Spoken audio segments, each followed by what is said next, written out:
buenas a todos y sed bienvenidos a un nuevo vídeo de nuestro canal, EH Grinding Academy. En esta ocasión, más que un vídeo, es una serie de 3 vídeos en concreto en los que vamos a tratar de un proceso como es el rectificado Creep Feed o el rectificado de corte pleno. La pregunta inmediata es, bueno, ¿por qué 3 vídeos y no uno?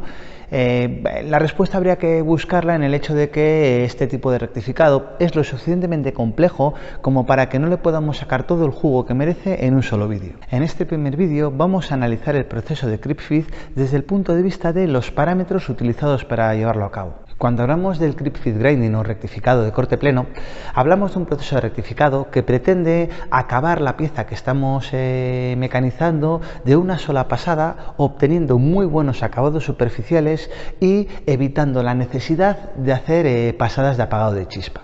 Teniendo en cuenta esto, hay que ver que el rectificado Creep Feed choca frontalmente con lo que es el rectificado convencional.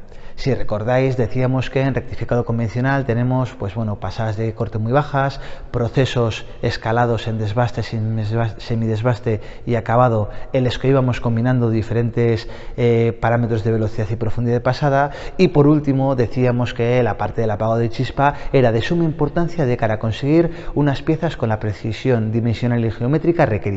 Para entender un poquito mejor lo que pasa en este tipo de operaciones, lo mejor es que miremos los parámetros de corte como se pueden ver en la tabla. En esta tabla tenemos los parámetros básicos de profundidad de pasada, velocidad de corte y velocidad de avance. La primera gran diferencia está en la profundidad de pasada.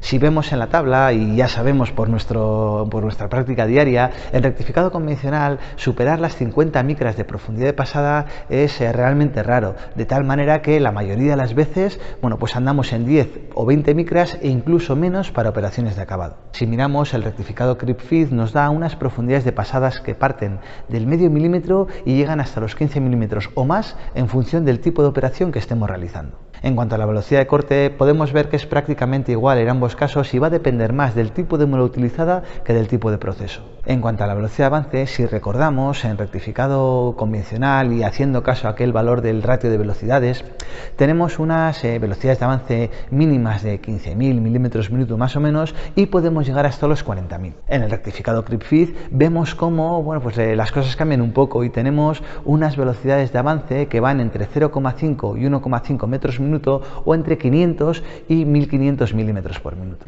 Esto tiene una gran influencia en dos parámetros que podríamos considerar avanzados y de los que hemos hablado repetidas veces en nuestro canal, como son el ratio de velocidades y el caudal específico de virut. En cuanto al ratio de velocidades, si recordamos y cuando hacíamos aquello del diseño básico de procesos de rectificado, decíamos que convenía que estuviera entre 50 y 120 para evitar, por un lado, problemas de tipo dinámico y por el otro, problemas de tipo térmico. En rectificado de corte pleno, rectificado Creep Feed, vemos cómo el valor de Q sub S se sitúa por encima de los 1000. Evidentemente se trata de una característica intrínseca del proceso y es una consecuencia directa de las velocidades de avance tan bajas que utilizamos. Indudablemente esto va a tener un efecto a nivel térmico del que vamos a hablar en los siguientes vídeos. En cuanto al valor del caudal específico de viruta, en rectificado convencional lo más habitual es tener valores inferiores a 15 milímetros cúbicos por milímetro por segundo. En rectificado Creep Feed, sin embargo, vemos cómo podemos llegar a tener valores del caudal específico de viruta superiores a 50 milímetros cúbicos por milímetro por segundo, es decir, 5 veces más. Esto nos muestra un proceso que desde luego tiene una productividad muy superior al del rectificado convencional y que habría que analizar qué problemas se puede acarrear a la hora de llevarlo a cabo.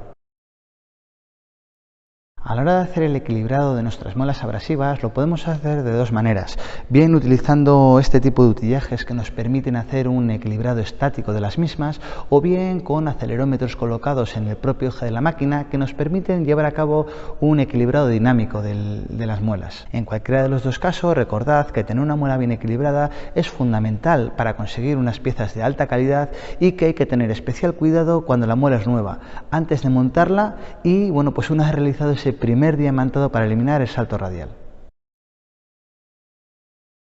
Bueno, con esto acabamos el primer vídeo de nuestra serie de vídeos sobre el rectificado Creep Feed y recordad que todo buen proceso de rectificado empieza por un buen diamantado. Un saludo y hasta la próxima.